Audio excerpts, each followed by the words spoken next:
Hello guys, in today's video I'm gonna show you how to fix Forza Horizon for loading screen crash. First click here and then type here background apps and then click on it.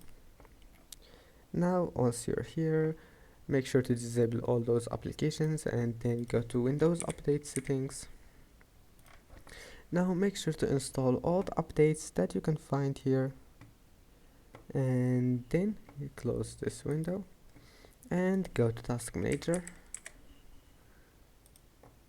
go to Startup and then disable all the applications that you don't need here, and that's it. After disabling all the applications that you don't need, restart your PC, and after starting your PC, right click on Forza Horizon and go to Properties and then click Compatibility, click Change Settings for all users and make sure to enable those two options, click Apply and OK.